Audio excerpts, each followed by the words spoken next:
आज योगी मंत्रिमंडल का विस्तार होने जा रहा है। करीब 5 बजे, शाम को 5 बजे मंत्रिमंडल का विस्तार होगा। ओपी राजभर, ओम प्रकाश राजभर जो सुबह सपा के अध्यक्ष हैं, वो कैबिनेट मंत्री बनेंगे। जानकारी यह भी है कि दारा सिंह चौहान भी मंत्री बनेंगे। आरएलडी के कोटे से अनिल कुमार को मंत्री बनाया जा सकता है और बीजेपी से सुनील शर्मा भी मंत्री पद की शपथ ले सकते हैं। तो ये 4 नाम इस वक्त आपके सामने हैं। आरएलडी के कोटे से अनिल कुमार और बीजेपी की तरफ से सुनील शर्मा और दारा सिंह चौहान और सुभासपा की तरफ से, एसपीएसपी की तरफ से ओम प्रकाश राजभर। 4 ये नए चेहरे आपको योगी मंत्रिमंडल में भविष्य में नजर आएंगे। कैबिनेट का विस्तार शाम को 5 बजे होने जा रहा है। योगी कैबिनेट में 4 नए मंत्री शामिल हो रहे हैं।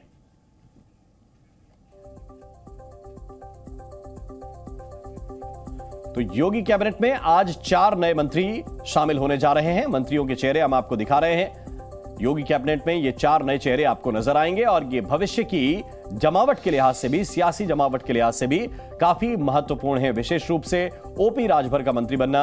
और ये देखिए, ये निमंत्रण पत्र जो इस वक्त हम आपको दिखा रहे हैं, श्रीमती आनंदीबेन पटेल, माननीय राज्यपाल उत्तर प्रदेश, आपको प्रदेश मंत्रिमंडल विस्तार के अवसर पर गांधी सभागार राजभवन लखनऊ में आयोजित शपथ ग्रहण समारोह में 5 बजे सहर्ष आमंत्रित करती हैं। यानी कि 5 बजे होने जा रहा है शपथ ग्रहण समारोह और ये निमंत्रण है राज्यपाल की ओर से। राज्यपाल ही शपथ नए मंत्रियों को दिलाएंगे। कौन कौन से मंत्री हैं, जरा ये भी हम आपको बता रहे हैं। पहला नाम दारा सिंह चौहान, पूर्वांचल में असर, ओबीसी कार्ड भी इसको कहा जा सकता है।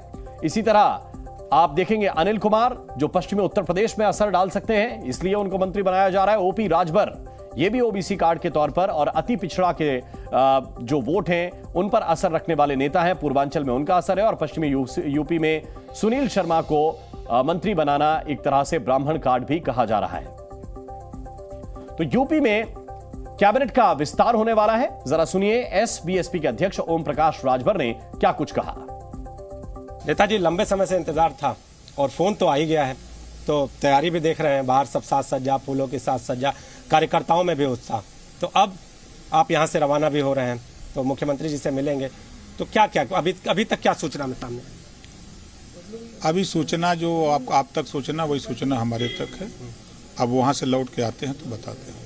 तो इसके साथ ही अगर बात करें तो कुछ दिनों पहले अगर जिस तरह से एमएलसी को भी लेकर आगे, एमएलसी के भी चुनाव है, तो क्या हम ये कहें कि एक एमएलसी ओपी राजभर के भी डिमांड की गई है, मांग की गई है, मांग की गई है। ऊपर से जो सूचना यहाँ आ जाएगी तो सूचना। आखिरी सवाल, आपको क्या उम्मीद है? आज 5 बजे शपथ लेना है, ऐसी चर्चा है।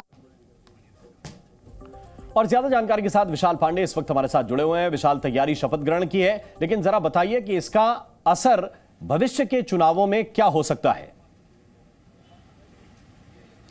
देखिए, बिल्कुल आज 4 नए चेहरे योगी मंत्रिमंडल में शामिल हो रहे हैं और चारों ही जो चेहरे शामिल हो रहे हैं इनका अपना एक बड़ा राजनीतिक बैकग्राउंड है। अगर हम इसमें 2 सहयोगी दलों की बात करें जो भारतीय जनता पार्टी के हैं, पहला नाम सुहेलदेव भारतीय समाज पार्टी के अध्यक्ष ओम प्रकाश राजभर का है। ओम प्रकाश राजभर पूर्वांचल की राजनीति पर अपनी अच्छी पकड़ रखते हैं, खासतौर पर राजभर बिरादरी में। और पूर्वी यूपी की कम से कम 8 से 9 लोकसभा सीटें ऐसी हैं जहां पर ओम प्रकाश राजभर के वोट का असर माना जाता है और इसीलिए बीजेपी एक बार फिर से ओम प्रकाश राजभर को अपने साथ लेकर आई और अब लोकसभा चुनाव से पहले ओम प्रकाश राजभर को कैबिनेट मंत्री बना रही है। क्योंकि 2019 के लोकसभा चुनाव में बीजेपी गाजीपुर सीट हार गई थी, घोसी लोकसभा सीट हार गई थी, आजमगढ़ में हार हुई थी, लालगंज लोकसभा में हार हुई थी, जौनपुर लोकसभा में हार हुई थी। तो बीजेपी इस बार पिछले जो चुनाव के नतीजे हैं उससे सबक लेते हुए अपनी तमाम कमियों को दूर करने का प्रयास कर रही है और इसी सिलसिले में ओम प्रकाश राजभर को बीजेपी अब मंत्री बनाने जा रही है। अगर हम आरएलडी की बात करें तो आरएलडी को जाट वोटों के लिए बीजेपी ने अपने साथ लिया पश्चिमी यूपी में